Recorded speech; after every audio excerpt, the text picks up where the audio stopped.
Dozens of passengers from the hantavirus-hit cruise ship were repatriated home on Sunday aboard military and government planes after the vessel anchored in the Canary Islands. Spanish passengers were the first to leave the cruise ship following its arrival in Tenerife, with none of the passengers showing symptoms, according to first medical checks. Hours later, a plane that evacuated French passengers landed in Paris. According to a statement by the French Prime Minister Sébastien Lecornu, one of the 5 French passengers developed symptoms on the flight and all were put into strict isolation with plans to be tested. The last evacuation flight is expected to leave for Australia on Monday. According to the WHO, all passengers on board are classified as, quote, high-risk contacts, but the risk to the general public and the people of the Canaries remained low. Meanwhile, in Italy, authorities say at least 4 people are in quarantine in the country after briefly boarding a flight with one of the victims.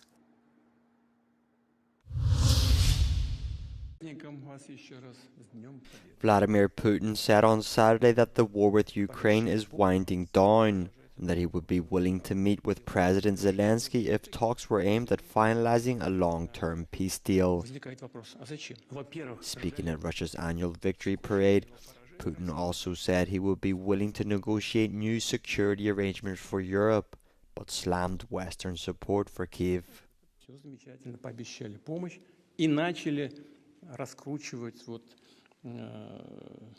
противостояние с Россией, которое продолжается до сих пор. Я думаю, что дело идет к завершению, но все-таки это серьезная вещь.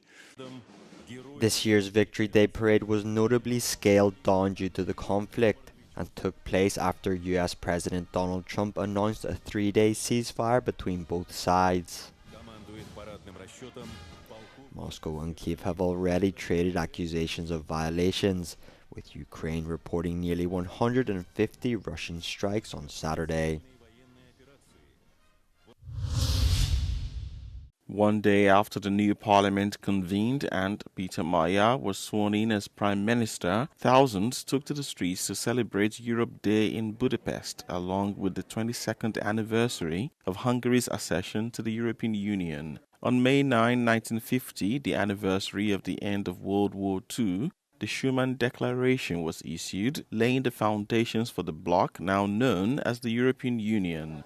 Some 76 years later, a new prime minister was sworn in Hungary, marking what could potentially transform the contentious relationship between Brussels and Budapest. The change in government also left its mark on Europe Day. Mindannyian nagyon boldogok vagyunk, de én nem jöttem ki korábban a vonulapon, szóval nem tudom összehasonlítani, de igen, azért érezhető ez a jó hangulat szerintem, főleg a tegnapi nap után.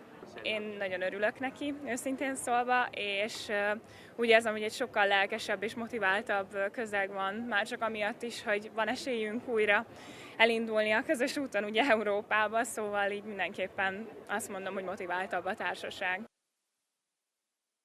True to its tradition, the event kicked off with a running race and was followed by other programs and concerts to mark Europe Day.